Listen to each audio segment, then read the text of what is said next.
अस्सलाम वालेकुम व्यूअर्स, मैं हूं आपका होस्ट अब्दुल रहमान और आज डिस्कस करेंगे दो इंटरेस्टिंग न्यूज। थर की कोल माइन को बंदरगाह से जोड़ने के लिए रेलवे ट्रैक की मंजूरी फेडरल हुकूमत ने भी दे दी है।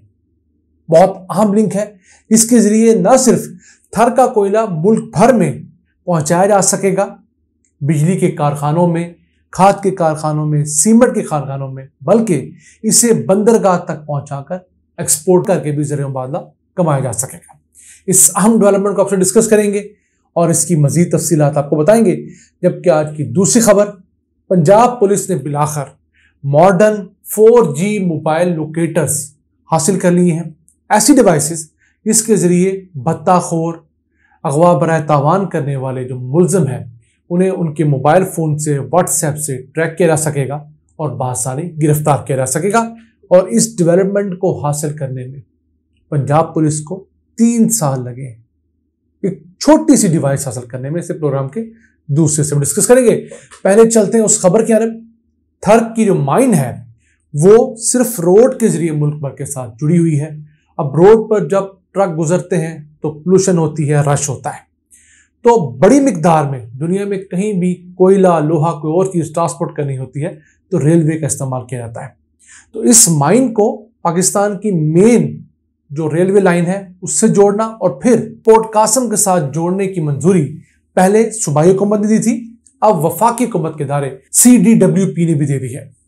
अब 105 किलोमीटर तवील नई पटड़ी बिछाई जाएगी जो कि इस्लाम कोर्ट में थर के अंदर जहां पर कोल माइन है वहां से छोरू रेलवे स्टेशन तक आएगी और उसके जरिए ये जो ट्रेन है ये पाकिस्तान के पूरे नेटवर्क में फैल सकेगी।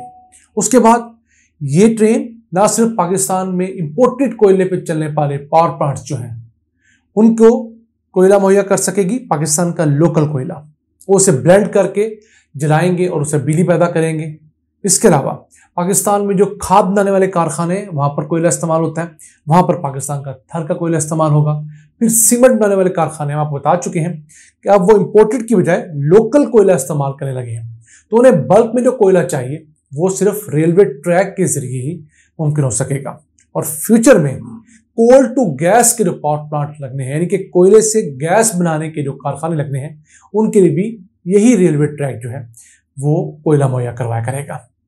इसके अलावा इसी रेलवे ट्रैक के जरिए पोर्ट कासम तक कोयला पहुंचाया जा सकेगा। एक 10 किलोमीटर का नया ट्रैक बनना है जो कि कराची के अंदर बनेगा, कराची के मौजूदा ट्रैक को पोर्ट कासम तक पहुंचाने के लिए 58 अरब रुपए की लागत है।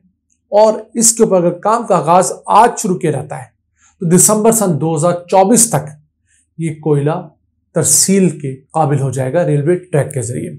अब इस वक्त पाकिस्तान में इंपोर्टेड कोयले पर चलने वाले 4 पावर प्लांट्स हैं। उनमें से एक तो हमने थर कोल की स्पेसिफिकेशन के मुताबिक बनाया था, लकी कोल का 660 मेगावाट का, तो उसे इसी रेलवे ट्रैक के जरिए कोयला पहुंचाया जा सकेगा। बकिया 3 चाइना की मदद से सीपेक के अंडर जो थर कोल के कोल बेस्ड पावर प्लांट लगे थे 3960 मेगावाट के, उनके अंदर 20% तक लोकल कोयला और 80% तक इंपोर्टेड कोयला ब्लेंड करके चलाया जा सकता है, जिससे कुछ इनकी कॉस्ट कम होगी। अब पाकिस्तान हर साल अगर अपनी कोयले की तमाम डिमांड पूरी करने लगे तो $2 अरब खर्च होते हैं, जो कि हमारे पावर प्लांट्स के लिए इंपोर्ट होना है, सीमेंट प्लांट्स के लिए, खाद के प्लांट्स के लिए। तो उसमें से $1 अरब हमने बचा लिए हैं। लोकल कोयला थर के अंदर ही जलाकर उससे बिजली पैदा कर रहे हैं हम। उसके हमारे पास 6 प्लांट्स लग चुके हैं। उसके बाद अब पाकिस्तान के पास बहुत बड़ी मिकदार में वो कोयला है जो इंडिया अपने यहाँ खत्म कर चुका है।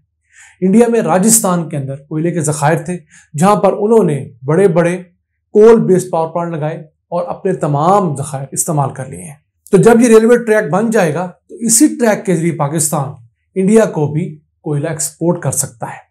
ये हमारे पास बहुत बड़ा पोटेंशियल है।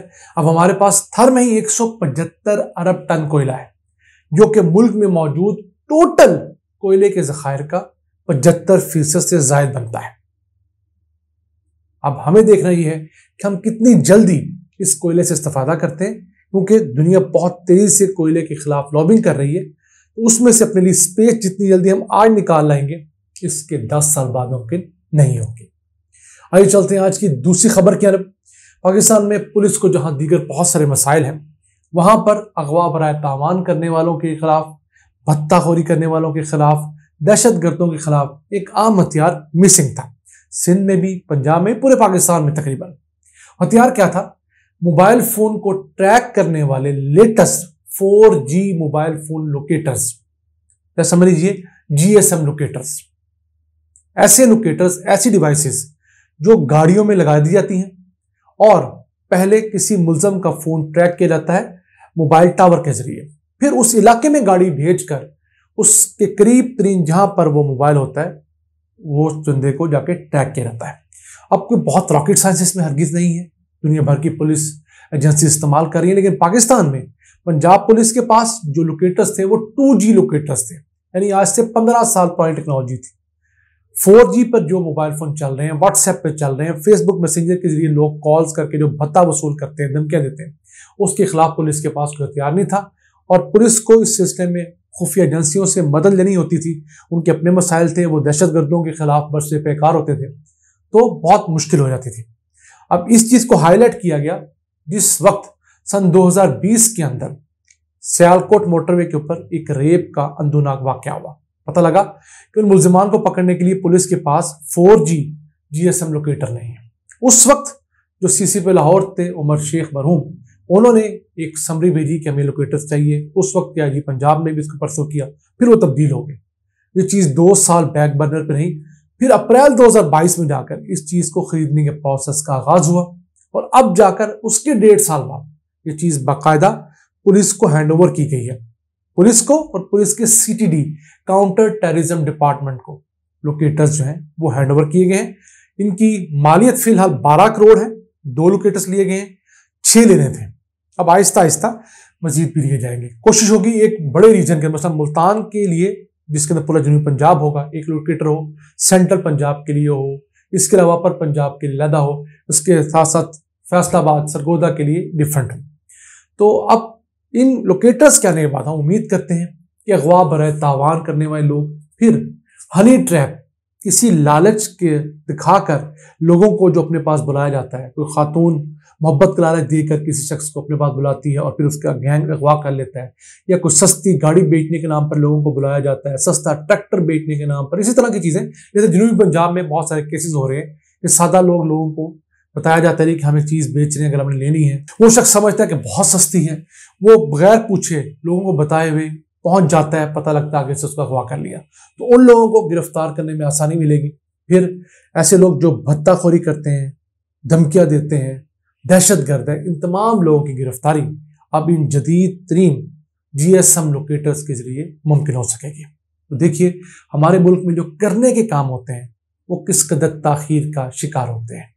कितनी अहम डिवाइस, 12 करोड़ रुपए की लागत वाली डिवाइस 3 साल बाद पुलिस को मिली, हैंड ओवर हुई है। तो जहां पर हुकूमत की अपनी मर्जियां होती हैं, वहां पर 16 माह के अंदर हुकूमत ने 100 अरब रुपए से ज्यादा अपने MNAs को बांट दिए कि कल को उन्हीं के सर से दोबारा वोट लेकर हुकूमत में आना है। 12 करोड़ वर्सेस 100 अरब रुपया। यही प्रायोरिटीज जब तक हमारी हुक्मरानों की नहीं तब्दील होंगी, ये मुल्क भी तब्दील नहीं होगा। आज के इतना ही। अपने मेजबान अब्दुल रहमान को इजाजत दीजिए। अल्लाह ने के बाद।